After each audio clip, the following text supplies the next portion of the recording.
Hello po mga ka-Jesnabs, welcome back po sa ating channel. Kumusta po kayo? Malakas na ba yung bagyo, So far sa amin dito ay hindi pa naman po, Sana ay buong bansa ay ganito yung mararamdaman hanggang bukas na nalusaw na lang yung si bagyong Tino. Ngayon ay update natin ay tungkol sa reclassification ng ating teaching position for higher teaching positions, pati na rin sa mga higher school principals positions.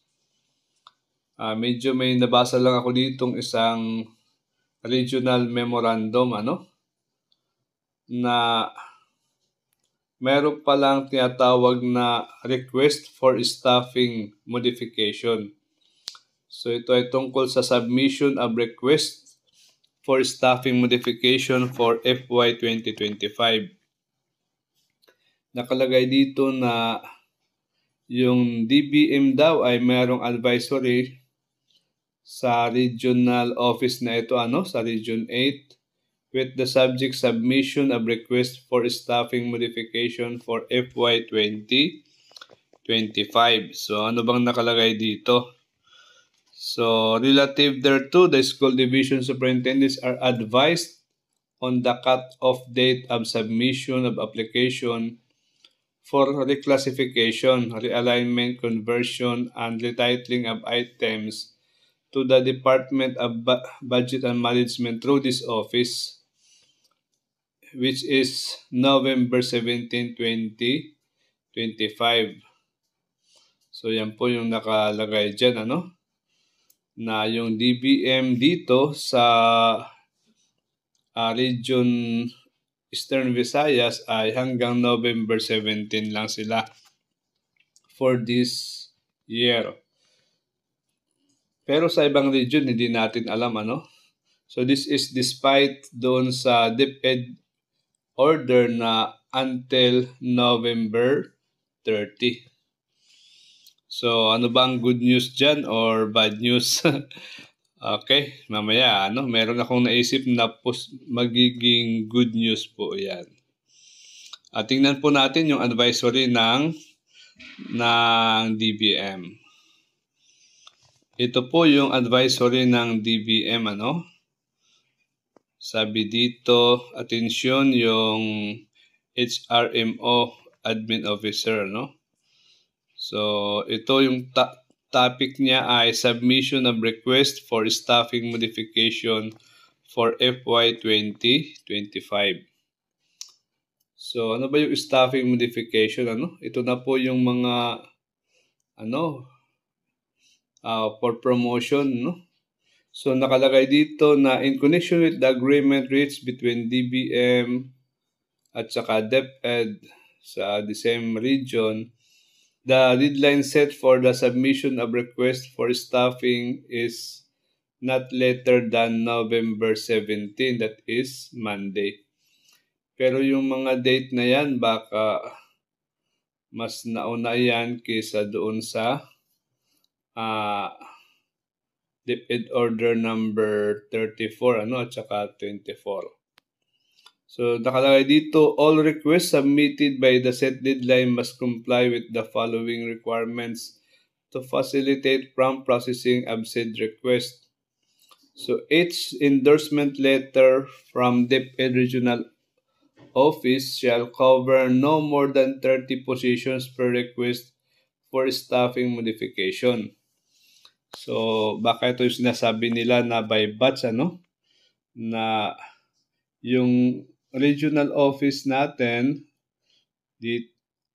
or sa inyo man ay 30 positions lang yung isasubmit nila doon sa regional office. Pero hindi po yan, wala pong limit na request, So, alam ko dyan ay kahit araw-araw mag-submiti ng request, so by batch, so parang ganon.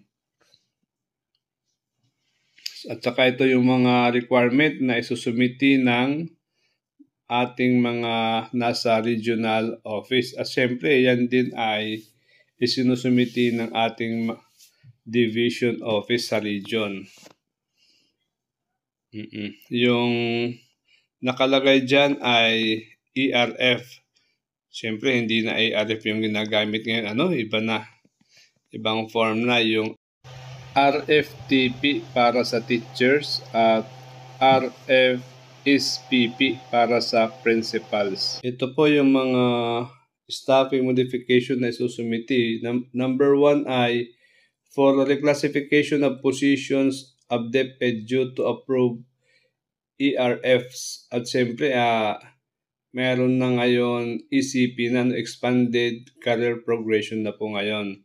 So, medyo hindi pa siguro sila sanay gumamit ng term na expanded career progression.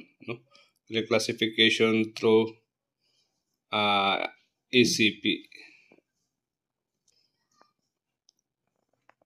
Yung mga document na kailangan doon ay 1.1 Revised Plantilla Allocation List or PAL for reclassification of teaching positions due to approved ERF or ECP. Number 2, yung conversion to master teacher positions. So ito yung mga requirements, yung revised PAL for reclass of master teacher position at saka yung for secondary schools updated list of teacher by subject area.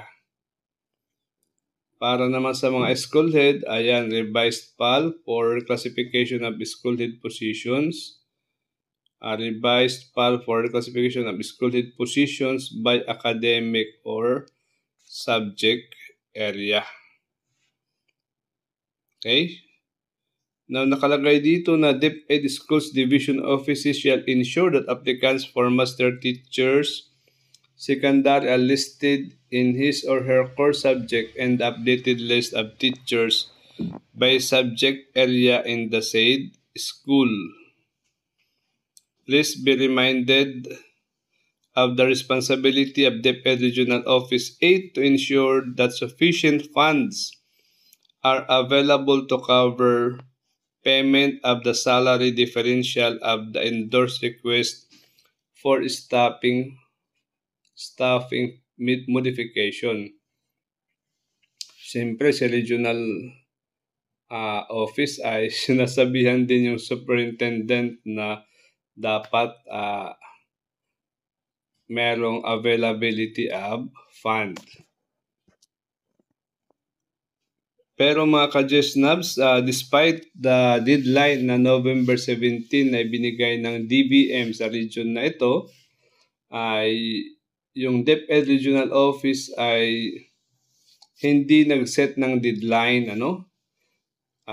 Tatanggap pa rin sila ng mga acceptance of application from the schools division offices. The schools division superintendents are hereby advised to continuously submit application for reclassification documents to the regional office for processing and evaluation and shall be submitted upon receipt of new advisory from the DBM on the resumption of submission, that is beyond November 17. So yan mga ka-GESNABs. So more likely yung mga request ay by batch ay by 30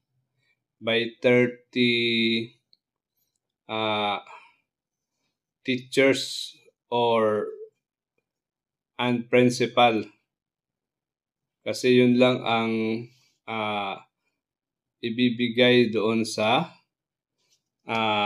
regional office ng DBM. Pero syempre, iba-iba yan. Iba-ibang policies sa iba't ibang region. At hindi kung magkaiba man siyan, ay hindi po yan lumalayo. Or tungkol sa earlier than November 30, yung deadline ng DBM. Naku, magandang balita po yan. Ibig sabihin yan ay mas maaga na pwede nang magkaroon ng appointment si teacher, Okay guys, hanggang dito na lang. Thank you for having me. Paki-subscribe naman kung di nyo pa ito nagagawa. Bye-bye.